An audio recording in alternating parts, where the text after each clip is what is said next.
16절 다 알고 있는 말씀일 텐데요. 유인물에도 있고 이 앞에 화면을 보시면서 다 같이 한 목소리로 읽어보겠습니다. 시작. 하나님이 세상을 이처럼 사랑하사 독생자를 주셨으니 누구든지 그를 믿으면 멸망하지 않고 영생을 얻게 하려 하심이라. 아멘. 오늘은 사랑의 힘이라는 제목으로 함께 은혜 나누겠습니다. 하나님은 사랑이십니다. 성경은 얘기합니다. 믿음과 소망과 사랑, 이 세 가지 중에 사랑이 제일이라고 말합니다.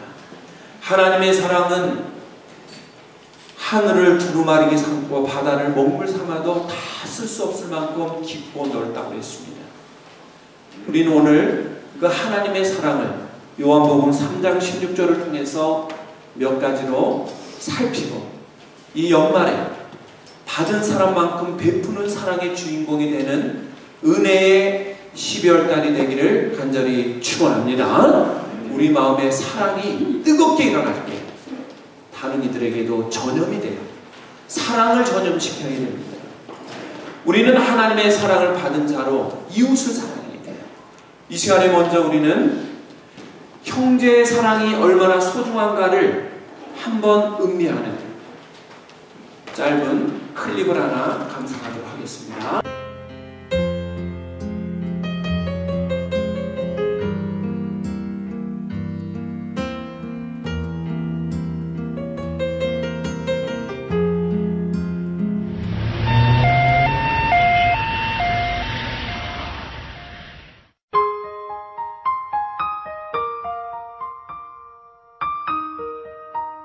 어느 날 희귀한 혈액형을 가진 아이가 수술을 받기 위해 수술실로 들어갔습니다. 하지만 혈액이 모자라 생명이 위독해지게 되었고 급히 수송을 했지만 구할 수 없었습니다. 혹시 가족 중에 같은 혈액형이 있습니까? 그 말에 깜짝 놀란 엄마 아빠는 동생을 바라볼 수밖에 없었습니다.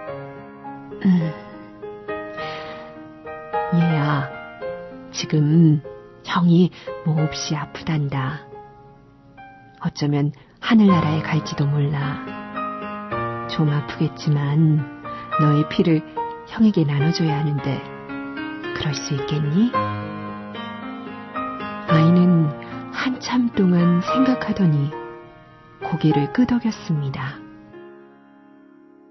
헌혈이 시작되자 자신의 피가 나오는 것을 물끄러미 쳐다보던 아이가 갑자기 울음을 터뜨렸습니다. 부모는 아이를 달랬고 이윽고 주사 바늘을 빼자 아이는 울음을 그친 후 눈을 감고 일어나지 않았습니다. 얘야, 다 끝났단다. 근데 왜 눈을 감고 있니? 하늘나라 갈 준비하고 있어요.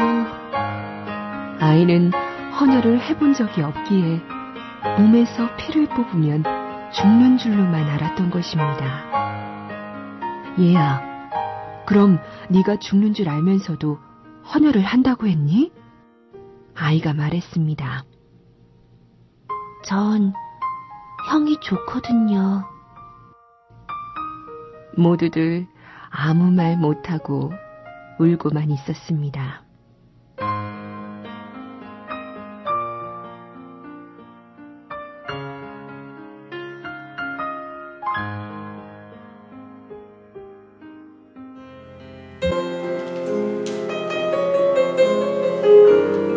네, 자기 형을 위해서 자기가 죽어도 괜찮다고 하는 형제의 뜨거운 사랑의 한 내용을 살펴봤습니다. 바로 하나님의 사랑이 이 작은 사랑의 모습 속에서 크게 비춰지는 것을 볼 수 있습니다.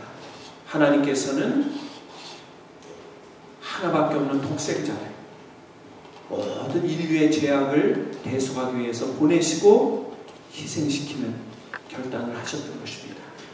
오늘 우리는 요한복음 3장 16절을 통해서 하나님의 사랑이 어떻게 표현되는지를 정리해 보겠습니다. 시작이 하나님이 이렇게 시작됩니다. 이 말은 최고의 애인을 뜻하는 말입니다. 우리를 가장 사랑하는 분, 우리가 가장 사랑하여야만 할 분, 그분이 바로 하나님이시라는 것으로 쓰여지고 있습니다. 그리고 하나님이 세상을 사랑하셨다고 했습니다. 여기서 말하고 있는 세상을 뭘 의미할까요? 최고의 숫자입니다. 1, 2, 3, 4로는 표현할 수가 없어요. 넓고 깊고 크게는 표현할 수가 없어요. 세상이라고 하는 것은 말로 표현할 수 없는 엄청난 넓은 세계입니다. 그 세상을 사랑하셨습니다. 이 세상을, 이 말은 최고의 숫자를 말하고 있습니다. 이처럼 사랑하셨다 그랬습니다. 세상을 이처럼 사랑하셨다 그랬어요. 당신 나를 사랑하시죠? 얼만큼 사랑하세요? 열애에 빠져있는 청춘 남녀들은 죽을 만큼 사랑해. 그 이상 표현이 없어요. 죽을 만큼 사랑해. 여기 말하고 있는 이처럼 사랑하사, 이처럼이라고 하는 표현은 말로 표현할 수 없는 가장 높은 수준의 수치를 말해요. 최고의 수준. 이 땅에서 수학적으로, 기하학적으로 표현할 수 없는 최고의 수치. 성경은 이처럼이라고 표현합니다. 왜? 이 땅의 숫자로는 표현할 수 없는 범위예요. 이처럼 사랑하사. 최고의 수준의 사랑을 우리에게 하십니다. 그리고 그 사랑의 열매가 뭐예요? 독생자를 우리에게 주셨다고 했어요. 독생자를. 이 독생자라는 건 뭘까요? 최고의 선물이죠. 우리 어르신들이 가장 귀한 것을 이야기하라 그러면 하나밖에 없는 독자를 얘기할 거예요. 무녀복남. 그것도 또 5대 독자라 그러면 더 귀한 거예요. 저희가 모시는 어르신이 6분이에요. 지금 함께 삽니다. 75세부터 95세까지 계세요. 6분을 모시고 함께 살아요. 근데 그 중에 한 분이 연세가 70이 훨씬 넘으셨는데 남편이 돌아가셨고 자식이 없어요. 혼자예요, 혼자. 건강할 때는 몰랐어요, 이분이. 건강할 때는 뭐 얼굴도 이쁘고 재능도 많고 하고 싶은 거 마음대로 하고 운전하고 다니고 했어요. 근데 나이가 드시면서 이제 몸이 약해지고 아파지니까 남편이 안 계시고 자식이 없다 보니까 의지할 데가 없는 거예요. 의지할 데가. 유일하게 오빠 하나가 있어요. 오빠가. 그러니까 맨날 오빠만 전화해가지고 도와달라고 그러고 들들 볶아요. 근데 이 여동생이 재산은 많은데 남편과 자식이 없고 몸이 아프고 이제 겨우겨우 움직이고 거동을 잘 못할 정도가 되니까 무슨 재산과 명예가 아무 의미가 없어요. 그저 자식 하나만 있었으면 하는 게 소원인데 자식이 없거든요. 결국 그 오빠는 80이 넘었는데 이 동생 때문에 계속 병원 데려가야 되고 또 여기저기 안내를 해줘야 되고, 그분도 가정이 있는 분이, 그분도 몸이 건강치 않은 연로하신 분이 동생 때문에 희생하는 걸 보니까 얼마나 안타까운지 몰라요. 저희를 만나게 돼서 동생을 이제 맡깁니다. 이제 편하게 제가 가서 안아도 될 것 같아요. 그렇습니다. 여러분, 자식 하나가 있다는 것은 얼마나 소중한지 몰라요. 젊었을 때는 몰라요. 야, 너만 잘 살면 돼. 나는 내가 알아서 노후 대책했으니까 나는 내가 살 거야. 신경 쓰지 마. 그러나 나이 드시고 걷지 못하시고 침대를 의지해야 되는 상황에 자식이 없다면 얼마나 힘들고 외로운지 몰라요. 아무리 가까운 친구, 아무리 가까운 형제일지라도 도와주는데 한계가 있어요. 그래도 유일한 자식만이 끝까지 부모 곁을 지켜줄 수 있는 후사예요. 여러 명의 자식이 있다면 그래도 손을 꼽아가면서 돌아가면서 도움을 받겠지만 하나밖에 없는 자식, 꼭 필요한 자식을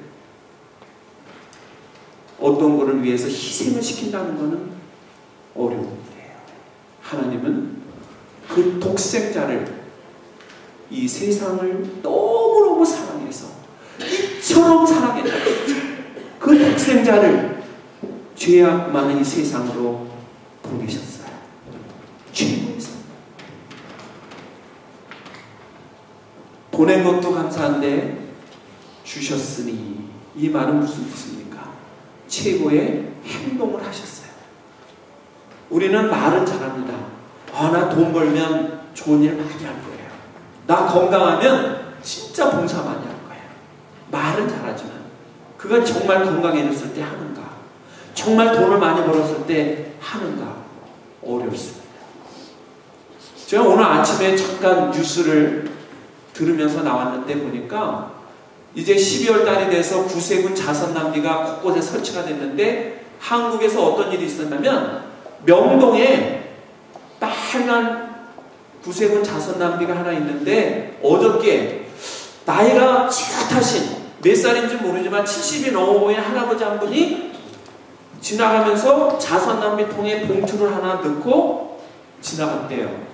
근데 거기에는 CC 카메라가 다 설치되어 있기 때문에 도로마다 지나가는 게 다 찍히거든요. 그래서 이분이 넣고 그냥 아무 말 없이 지나갔어요. 그리고 거기 추위에 떨면서 서 있는 봉사하는 분에게 정말 수고하십니다. 추운 날씨지만 마음만은 따뜻한 연말이 되세요. 그리고 갔대요.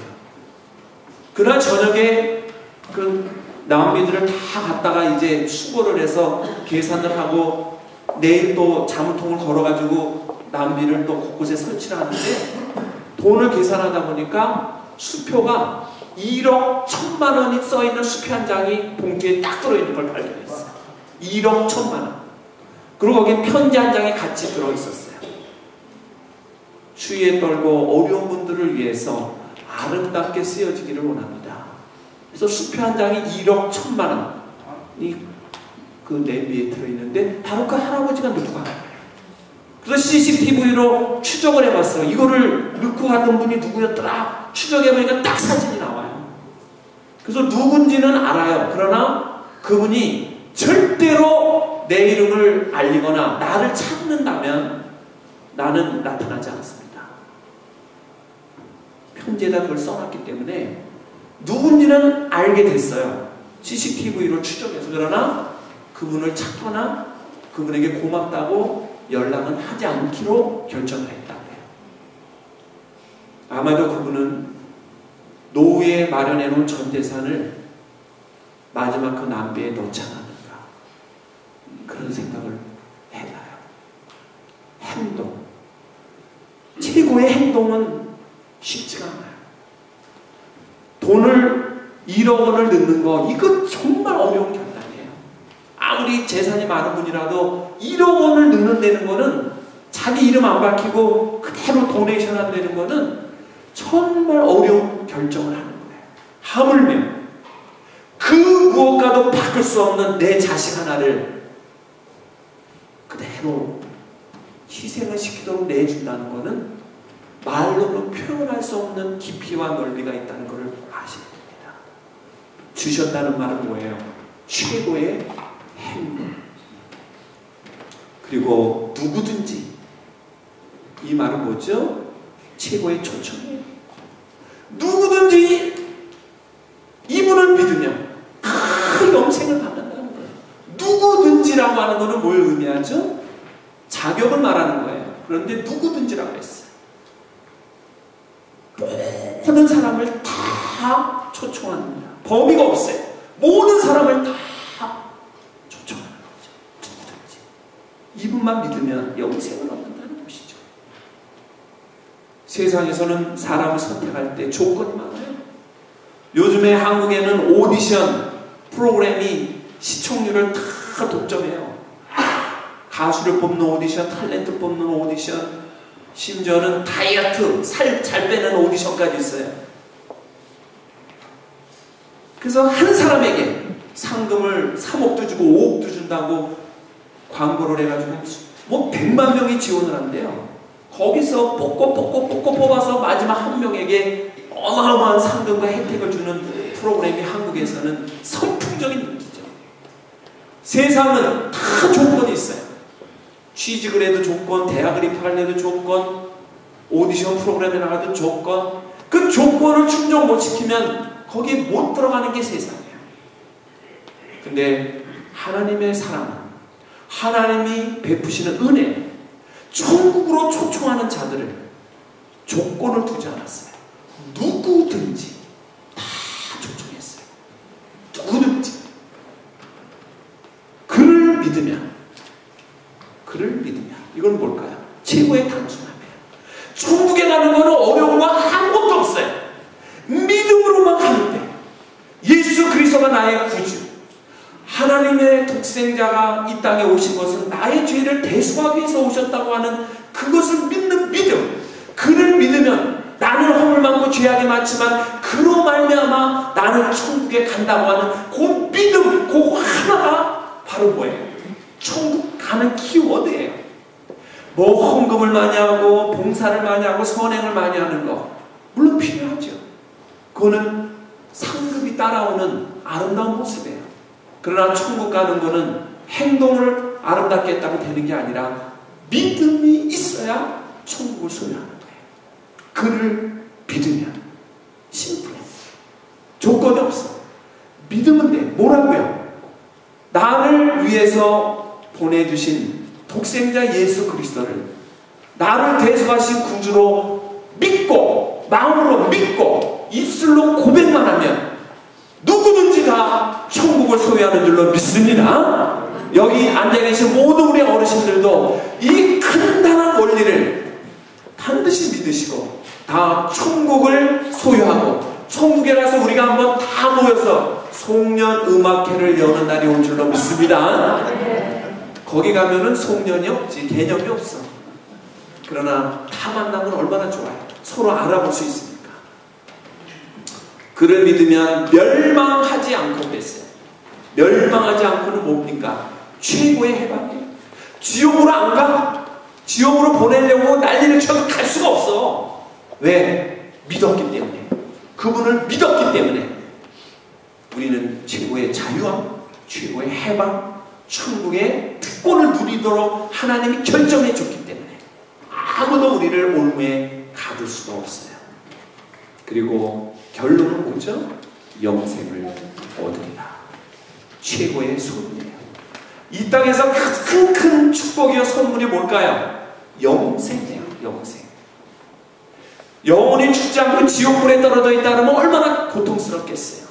그러나 영원히 죽지 않고 행복하게 천국에서 우리 주님과 함께 산다면 그 이상의 아름다운 소유는 어디 있을까요? 이 땅에 사는 모든 사람들은 죽음을 두려워해요. 왜? 죽기 싫어. 더 살고 싶어. 나이가 98세 되신 분이 이제 병고에 시달리고 계속 병상을 드나들면서 가족들에게 부담이 되니까 얘들아 나 이제 죽어도 요한이 없다. 거기다 대고 할아버지 그럼 안녕히 돌아가세요. 그리고 관속에 확 집어넣으면 잘 됐다 하실 분 있을까요? 아무도 없어요. 아무리 중병에 걸리고 암 말기에 시달리면서 이제 죽음을 초읽기로 사투와 싸우고 있는 분일지라도 한 가지 살아야 한다는 희망을 끝까지 붙잡는 거지. 힘들어서 죽겠다고 하는 말을 믿고 그러면 이제 관으로 들어가시죠. 이거는 아무에게도 허락이 되지 않는 거예요. 살고 싶은 거예요. 1시간이라도 더 살고 싶은 거예요. 1분이라도 더 살고 싶은 거예요. 이게 사람들의 똑같은 마음. 진시황은 불로초를 갖다 놓고 천년만년 살고 싶어 했잖아요. 그 유명한 많은 위인들이 오래 살기를 원했잖아요. 그러나 예외 없이 다 죽는 게 정한 빛이잖아요. 그러나 예수님을 믿고 천국을 소유한 자는 영생을 누리는 줄로 믿습니다. 죽어도 살겠고, 지금 죽는 것 같지만 잠시 잠자는 거예요. 주님이 재림하시고 다시 우리는 부활해서 영생을 누리는 하나님의 놀라운 은총의 세계 천국에서 사는 그 영광이 우리에게 임하는 줄로 믿습니다. 바로 이것이 요한복음 3장 16절 하나님의 사랑의 능력, 최고의 사랑을 보여주는 한 가지 성경을 대표하는 성경 구절이에요. 저는 여기서 북아프리카에서 목숨을 걸고 복음을 전하던 한 선교사의 하나님의 놀라운 사랑을 깨닫는 고백의 이야기를 소개하기 원합니다. 북아프리카에서 사역하는 프레드릭 롤란이라는 선교사가 있었습니다. 그는 아프리카에서 일어난 기독교 탄압을 받고 원수들을 피해 도망쳤습니다. 언덕을 지나 계곡으로 쫓기는데 몸을 숨길 곳이 없었습니다. 마침 길 옆에 작은 굴이 보여 들어갔지만 두려움이 몰려왔습니다. 자포자기하는 마음으로 죽음을 기다리다가 그는 하나님을 기억하고 그분께 매달렸습니다. 주님, 제가 이렇게 죽는 건가요? 제 사명이 이것으로 끝인가요? 그는 하나님께 부르짖으며 절박한 심정으로 기도했습니다.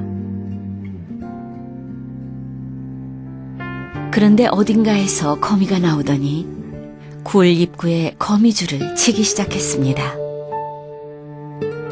거미는 순식간에 굴 입구를 가로질러 거미줄을 쳤습니다.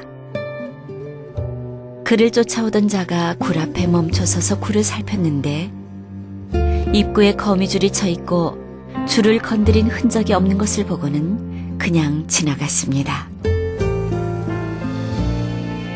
그들이 떠난 후 굴에서 빠져나온 놀라는 이렇게 감탄했습니다. 하나님이 계신 곳은 거미줄도 벽과 같고 하나님이 계시지 않은 곳은 벽도 거미줄 같다. 당신은 두려우십니까? 빛이시요 구원이시며 생명의 능력이신 하나님을 신뢰하십시오. 그리고 그분과 교제하고 예배하며 그분께 모든 것을 간절히 아뢰십시오. 하나님이 계신 곳은 거미줄도 벽과 같습니다. 그분이 우리로 능히 두려움을 이기게 하실 것입니다. 하나님의 사랑은 미물의 거미를 통해서도 인간의 생명을 보호하시는 은총이 있었습니다. 우리 한번 여기 나오는 글자를 같이 읽어볼까요? 시작. 세상에서 가장 강한 것은 죽음을 이기는 십자가의 구속의 사랑, 하나님의 사랑입니다. 다시 한번 읽어봐요. 세상에서 가장 강한 것은 죽음을 이기는 십자가 구속의 사랑, 하나님의 사랑입니다. 기도하겠습니다. 은혜로우신 하나님,